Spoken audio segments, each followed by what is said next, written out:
Here we go. The world, and all within it, is man's conditioned consciousness objectified. When Neville says objectified, it means made into an object. In other words, physical reality, something you can touch, something in your reality.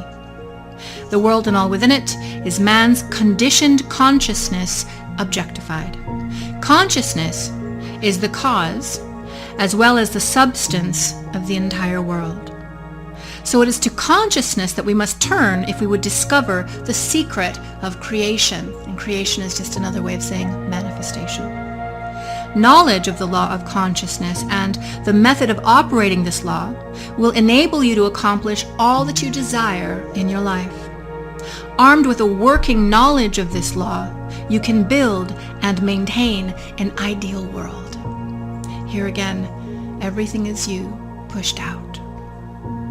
Consciousness is the one and only reality, not figuratively, but actually. This reality may, for the sake of clarity, be likened unto a stream which is divided into two parts, the conscious and the subconscious. So the consciousness is this umbrella of our spirit, and it consists of two parts, really three, but two parts he's discussing here, which are underneath this umbrella: the conscious, and the subconscious. In order to intelligently operate the law of consciousness, it is necessary to understand the relationship between the conscious and the subconscious. The conscious is personal and selective. The subconscious is impersonal and non-selective. The conscious is the realm of effect, while the subconscious is the realm of cause. These two aspects are the male and female divisions of consciousness. The conscious is male. The subconscious is female. The conscious, the male aspect, is our thinking man. It is that part of us that desires, that has dreams, that envisions, that thinks on these things. The subconscious simply receives this, again, not selective at all. The subconscious receives these ideas of the conscious, the male, and gives birth to them into the reality. The conscious, this male aspect, generates ideas and impresses these ideas onto the subconscious. The subconscious receives ideas and gives form and expression to them. In other words, the subconscious creates them. It is the subconscious that manifests them. By this law, first conceiving of an idea and then impressing that idea, conceived on the subconscious, all things evolve out of consciousness. And without this sequence, there is not anything made that is made. Let's read that again. By this law, first conceiving an idea and then impressing the idea conceived onto the subconscious, all things evolve out of consciousness. And without this, there is not anything made that is made. Nothing shows up in your world unless it goes through this process. The subconscious does not originate ideas, but rather she accepts as true those which the conscious mind feels to be true, and in a way known only to itself objectifies the accepted ideas. Let me break that down because that's a little bit convoluted. The subconscious doesn't come up with the ideas. Again, that's the thinking aspect. That's the conscious. What the subconscious does, like a wife, like a womb of creation, she receives what the conscious mind feels to be true. This is an important distinction. And in a way known only to the subconscious, she objectifies or creates these accepted ideas. I love that. In a way known only to the subconscious. So many times we get in our own way when we're trying to manifest something. We're trying to understand how it works. We speak out what it is we want, and then we call back the blessing. We try to manhandle and take control of the process, but the subconscious knows how to do what the subconscious was built to do. Just like a woman knows how to gestate, a woman knows how to give birth. That's what a woman does. And that's what the subconscious says. We don't need to worry about how, mechanics. Let the subconscious or the universe do that work. Therefore, Neville says, through his power to imagine and feel and through his freedom to choose the idea he will entertain, man has control over all of creation. Control of the subconscious is accomplished through control of your ideas and feelings. Control of what's being given birth to. Control of what's being manifested. That belongs to the domain of the intention, the desire, and the thinking. The mechanism of creation is hidden in the very depth of the subconscious, the female aspect or the womb of creation. The subconscious transcends reason and is independent of induction. It contemplates a feeling as a fact, existing within itself, and on this assumption proceeds to give expression to it. Whoa, whoa, whoa, whoa. The subconscious transcends reason and is independent of induction. It contemplates a feeling as a fact that exists within itself, and on this assumption proceeds to create it. The conscious thinks it. The conscious envisions it, and then the person or the consciousness feels it, and it's that feeling that transmits the idea to the subconscious, who then gives birth to it.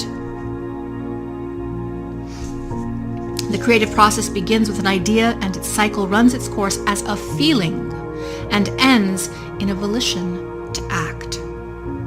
Ideas are impressed on the subconscious through the medium of feeling. You have to understand that. You can do affirmations all day long. You can walk around listening to edifying audibles, reading books, but if you don't have a complementary high vibration feeling, if you're not actually running the frequency of that which you seek to become or seek to create, the subconscious never receives the transmission. The subconscious never receives that message, and the subconscious does not create it. No idea can be impressed on the subconscious until it's felt. But once felt, be it good, bad, or indifferent, it has to be expressed. It has to be created. Feeling is the one and only medium through which ideas are conveyed to the subconscious. Therefore, the man who does not control his feeling may easily impress the subconscious with undesirable states. By control of feeling is not meant restraint or suppression of your feeling, but rather the disciplining of self to imagine and entertain only such feeling as contributes to your happiness. The man who doesn't control his feeling, the woman who doesn't control her feeling, who's running around the planet like a free radical, bumping into things and reacting, road rage, upset, depressed, aggrieved, unhappy, is out of control. She's out of control in her feeling, and it's the feeling that's impressing the womb of creation. It's that feeling that's causing her to experience negativity the next day, the next week, because everything is just her pushed out. You see, he also says it's not about repressing your feelings. It's not about restraining your feelings. It's about indulging your feelings. We all have periods of pain. The difference between pain and suffering is that pain happens in a moment or it happens in an experience. Suffering is a choice. We choose to stay in the pain. We choose to work around the pain. We choose to elongate the pain. Therefore, we choose to feel and signal the pain. It's a choice. Control of your feeling is all important to a full and happy life. Never entertain an undesirable feeling, nor think sympathetically about wrong in any shape or form. Do not dwell on the imperfection of yourself. Do not dwell on the imperfection of others. To do so is to impress the subconscious with all of these limitations. What you do not want done to you, do not feel that it's done to you. Do not feel that it is done to another. This is the whole law of a full and happy life. Everything else is commentary. Do not feel that it's done to you. Do not feel that it's done to anybody else. Never entertain an undesirable feeling, nor think sympathetically about wrong in any shape or form. This reminds me of those times in my life where I'd have altercations with people or disagreements with people, and then I'd spend days, sometimes weeks, sometimes months afterward envisioning that conversation. Oh God, if I had just said that, oh, I could have won that argument. Oh, if I just did that, or how dare he do that to me? Playing it over and over, creating suffering for myself and creating a world for myself. Don't think on these things. Instead, think on good things. And here I want to turn to scripture to tell us about the kind of things that we should be thinking on. Philippians 4:8, finally, brethren, whatsoever things are true, whatsoever things are honest, whatsoever things are just, whatsoever things are pure, whatsoever things are lovely, whatsoever things are of good report, if there be any virtue, and if there be any praise, think on these things. Think on these things. Of course, it's hard sometimes because life can be hard. And our narratives, of course, are going to reflect what we're experiencing, but do not indulge the lower vibration. Do not indulge the negative vibration. As soon as you notice you're doing it, and it's typically because you're feeling it at the same time, if you're tense, if you're anxious, if you're unhappy, if you're sad, and you notice that you're feeling that, do not indulge it. Instead, turn away from that and think on these things that are lovely and just and pure. This is work. This is the work of the life. Nobody gets out of here without doing this work. You want a new planet? You want a new job? You want a new relationship? You want a new body? You want a new wellness?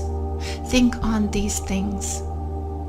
Learn how to think on these positive things. Every feeling, Neville says, makes a subconscious impression, and unless it is counteracted by a more powerful feeling of an opposite nature, must be expressed. This is important. Every feeling you have signals the subconscious, and she begins to give birth to it. However, when you notice you are entertaining negative thoughts, you can supplant those negative thoughts with positive thoughts, positive feelings, and the stronger of those two energies, he'll go on to tell us, the stronger of those two energies is what the subconscious will receive. Neville says the dominant of two feelings is always the one expressed, meaning is always the one that gets created. I am healthy is a stronger feeling than I will be healthy. To feel I will be is to confess I am not. I am is always stronger than I am not. What you feel you are always dominates what you feel you would like to be. Therefore, to be realized, the wish must be felt as a state that is, rather than a state that is not. And we have to repeat this. Listen, lean in, receive this. What you feel you are always dominates what you feel you would like to be. Therefore, to be realized or actualized or manifested, the wish you have for yourself must be felt as a state of feeling that already is, rather than a state that is not. Sensation, or feeling, precedes manifestation and is the foundation upon which all manifestation rests. Feeling is the foundation upon which manifestation rests. If you don't get your feeling in alignment with what you want to create for yourself, you will not create the desired effect. Be careful, therefore, of your moods.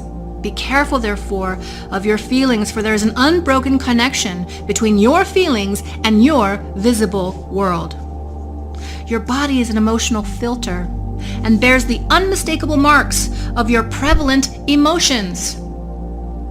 Emotional disturbances, especially suppressed emotions, are the cause of all disease. To feel intensely about a wrong without voicing or expressing that feeling or off-gassing that feeling is the beginning of disease, which is dis-ease in both body and in environment. Therefore, do not entertain the feeling of regret. Do not entertain the feeling of failure, for frustration or detachment from your objective results in disease. That's kind of a convoluted sentence. Don't indulge failure. Don't indulge frustration. Don't indulge detachment from what it is you want. Don't live outside of the outcome, because this results in dis-ease. Think feelingly only of the state that you desire to realize. Feeling the reality of the state sought and living and acting on that conviction is the way of all miracles. Let's hear that again. Feeling the reality of the state sought, meaning as if you were already in it. I already have it. I'm already doing it. Feeling the reality of that and living and acting on that conviction is the way of all miracles. All changes of expression are brought about through a change of feeling. Here again, expression is creation, manifestation, all changes in what you're manifesting are brought about through a change in your feeling. A change of feeling is a change of your destiny. All creation occurs in the domain of the subconscious, the womb of creation. What you must acquire then is a reflective control of the operation of the subconscious. That is, you've got to control your ideas and your feelings. Neville goes on to say, chance or accident is not responsible for the things that are happening to you, nor is predestined fate the author of your fortune or your misfortune. Chance, accident, this just happened to happen to me. That is not dictating your fate, nor is it predestined, nor is it written in stone what will happen to you. You are creating in this moment and in this now. The power is yours. Everything is just you pushed out. Your subconscious impressions determine the conditions of your world. The subconscious is not selective. It is impersonal and no respecter of persons. The subconscious is not concerned with the truth or the falsity of your feeling. In other words, it's not going to say, hey, Crystal, you're feeling kind of low. Are you sure you want me to create that? Hey, Crystal, you're feeling pretty angry. Are you sure you want me to manifest from that? The subconscious is not a respecter of persons. She doesn't ask whether there's truth in the feeling. She just accepts it as a lover would and then creates it. The subconscious is not concerned with the truth or the falsity of your feeling. It always accepts as true that which you feel is true. Feeling is the assent of the subconscious to the truth of that which is declared to be true. Because of this quality of the subconscious, there is nothing impossible to man. Because the subconscious is always poised to rise or to ascend to that which we are thinking and feeling, we can create miracles in our lives if we just get this principle. Whatever the mind of man can conceive and feel as true, the subconscious can and must objectify or turn into reality. Your feelings create the pattern from which your whole world is fashioned, and a change of feeling is a change of pattern. Are you getting it? A change of feeling is a change of pattern, which is a change of destiny. The subconscious never fails to express or manifest that which has been impressed upon it. The moment it receives an impression, it begins to work out the ways of its expression. It accepts the feeling impressed upon it, your feeling, as a fact existing within itself, and immediately sets out to produce in the outer or objective world the exact likeness of that feeling, just like a woman will create a baby in the likeness of the father and the mother. The subconscious sets out to do exactly that, create or manifest that which is the likeness of your feeling. The subconscious outpictures these things to the very last detail, whether or not they are beneficial. To impress a subconscious with a desirable state, you must assume the feeling that would be yours had you already realized your wish. In defining your objective or what you want to create, you have to be concerned only with the objective itself. The manner of expression or the manner of manifestation or the difficulties involved are not to even be considered by you. They don't matter to you. That's not your job. That's the universe's job. To think feelingly on any state impresses it onto the subconscious. That's your job. What do you want to create? What do you want to manifest? Can you conjure a feeling complementary to that? Can you feel yourself as already having it? If you can do that, the subconscious takes care of the rest. Therefore, if you dwell on difficulties, barriers, or delay, the subconscious, by its very non-selective nature, accepts the feeling of difficulties and obstacles as your request and proceeds to produce them in your outer world. I want to stop here and just give you an example of how this is true.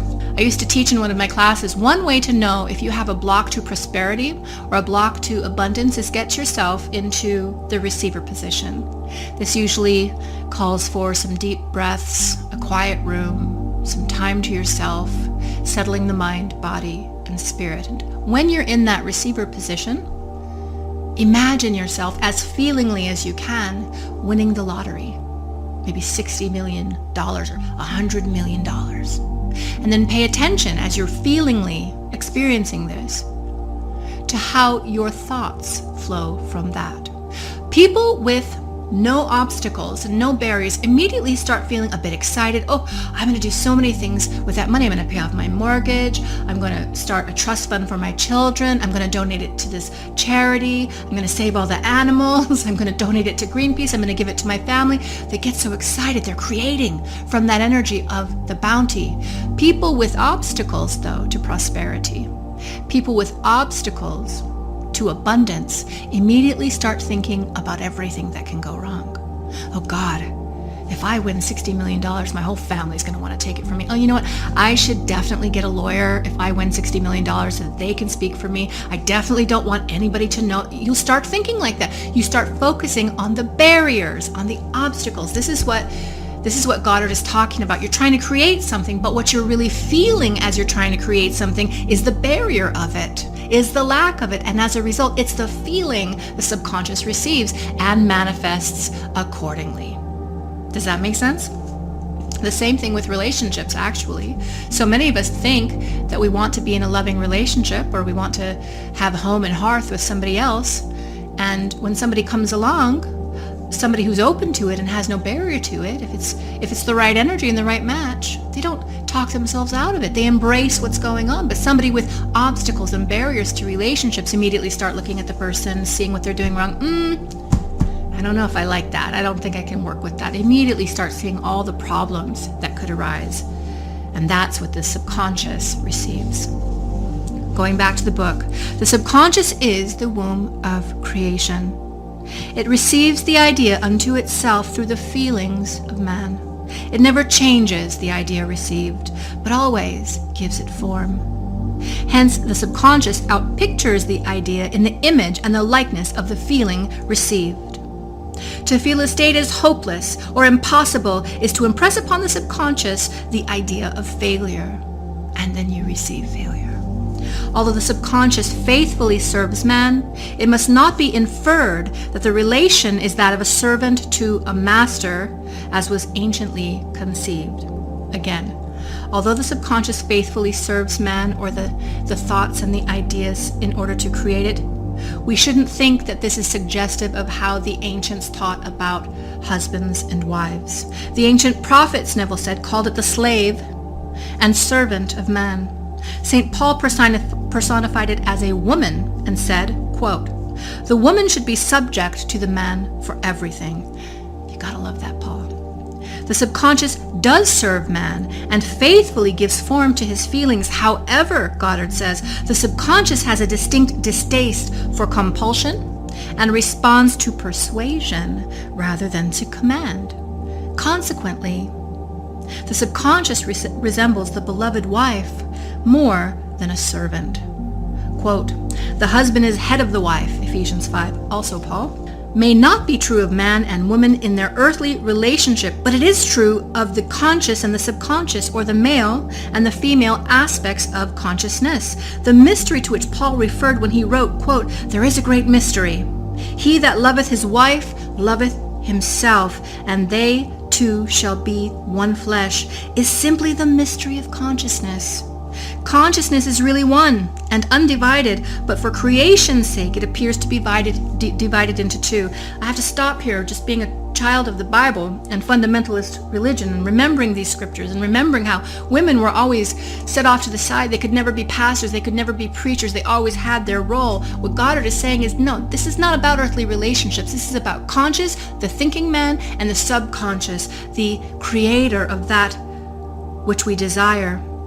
This is a great mystery. He that loveth his wife loveth himself. He that thinketh on these pure things, on these lovely things, and also feels this, loves himself, because he's signaling that to the creator of his reality, and he is improving his life, and he's creating that which he truly desires. The husband loving the wife, who loves the husband, who loves the wife, and so on and so forth. The conscious, objective, or male aspect truly is the head and dominates the subconscious, or the subjective or female aspect. However, this leadership is not that of a tyrant, but of a lover. So, by assuming the feeling that would be yours, were you already in possession of your objective, or that which you want? The subconscious is moved from love to build the exact likeness of your assumption. Your desires are not subconsciously accepted until you assume the feeling of their reality. I just won $60 million and I can feel it. Oh, all the good things I'm going to do. I can feel myself moving and breathing and acting from the place of believing that I am already that. Your desires are not subconsciously accepted until you assume the feeling of their reality. For only through feeling is an idea subconsciously accepted, and only through this subconscious acceptance is it ever created. Yes, we're going around this a lot, but you have to understand this is the simplicity of the triune nature of your creator being. Triune is conscious, subconscious, and feeling. So simple, not easy. Simple, not easy. It is easier to ascribe your feelings. I love this line, so listen in. It's so important. A lot of you out there, you guys are living this. It is easier to ascribe your feeling to events in the world than to admit that the conditions of the world reflect your feelings. This is especially germane in the States coming up on the 2020 election process, which promises to be more vitriolic and awful than ever. We don't talk about politics in this group for that very reason. But a lot of us get really mad and really activated and really negative. Well, guess what? It's easier for you to ascribe your feeling to events in the world, everything that's happening outside of you, than to admit that the conditions of the world, of your nation, of your community, of your president reflect your feeling.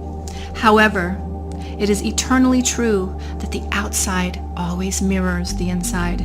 Quote, as within, so without, end quote. Also, quote, a man can receive nothing unless it is given him from heaven. And, quote, the kingdom of heaven is within you. A man can receive nothing unless it's given to him from heaven. And the kingdom of heaven is within us. The kingdom of heaven operates this mechanical manifestation we're talking about. It all exists within you. Nothing comes from without. All things come from within, from the subconscious. It's impossible for you to see other than the contents of your consciousness. Your world in its very detail is your consciousness objectified. It's you pushed out. Objective states bear witness of subconscious impressions. The way you're living your life right now if you're unhappy, the way you're living your life right now if you're unwell, it bears witness to how you're feeling. It bears witness to how you're living. It bears witness to how you're thinking. And if you want to change all that, you've got to change what's going on within yourself, because a change of impression, Neville says, results in a change of expression. The subconscious accepts as true that which you feel is true. And because creation is the result of subconscious impressions, you, by your feeling, determine all of creation. Can I get a witness one more time? The subconscious accepts as true that which you feel as true. And because creation is the result of subconscious impressions, you, by your feeling, determine all of creation. You are already that which you want to be. And your refusal to believe this is the only reason that you don't see it. You are already that which you want to be. But your refusal to believe this is the only reason that you don't see it. To seek on the outside for that which you do not feel you are is to seek in vain. We never find that which we want. We find only that which we are. In short, you express and have only that which you are conscious of being and possessing. Quote, to him that hath, it is given. This is also a scripture, and it's the parable of the talents, and essentially Jesus is saying, to him that already has, more is given, and to him that doesn't have any, what he does have is taken away. This sounds very unfair and something that Jesus wouldn't want to do, but what he's talking about is manifestation. To him that has, to him that sees himself as I am, to him that sees himself as bountiful, to him that feels himself as divine and powerful, more will be given every time. But to him that doesn't have, who doesn't feel that power, are you getting goosebumps? To him that doesn't feel their divinity, what that person does have is taken away. More of the same is outpictured into their day-to-day reality. Denying the evidence of the senses and appropriating the feeling of the wish fulfilled is the way to the realization of your desire. And here's what Neville means by this. Denying the evidence of the senses. Our senses right now tell us it's nighttime outside. Our senses right now tell me that my bank account is at a certain number. My senses right now tell me that my relationships are breaking or are broken. My senses right now tells me that I'm unwell. I don't feel well. My senses tell me that my country is broken. My president is crazy. This is what my senses tell me. But what Neville's saying is turn away from what this reality is saying is true. Deny the evidence of the senses, deny it, and appropriate the feeling of the wish fulfilled.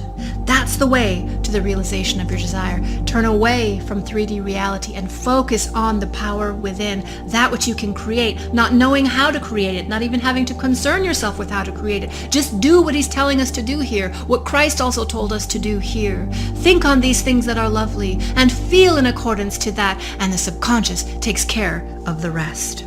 Last paragraph, Neville says, mastery of self-control of your thoughts and feelings is your highest achievement, and it's also your greatest work.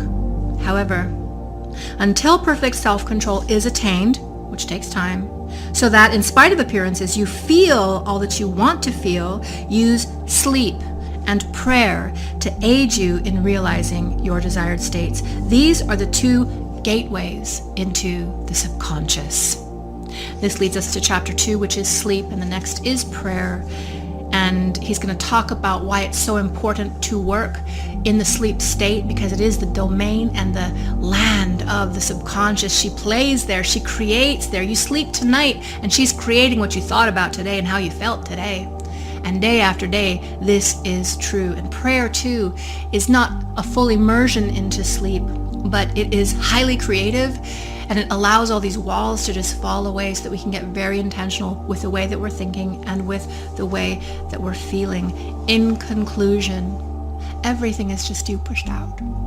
Everything you're experiencing is mirrored somewhere within you. And the key to unraveling it all, the key to changing your life, whatever that means for you, but also the key to changing your family, the key to changing your community, your country, this planet, the animals.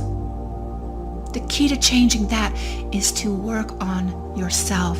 Everything is just you pushed out. You are the creator of this experience. I dare say you and I are the very same. We are one. If you are me pushed out, I am you pushed out. And if we want to change this thing together, we got to operate from the kingdom of heaven that dwells within. Can I get an amen and amen? Powerful.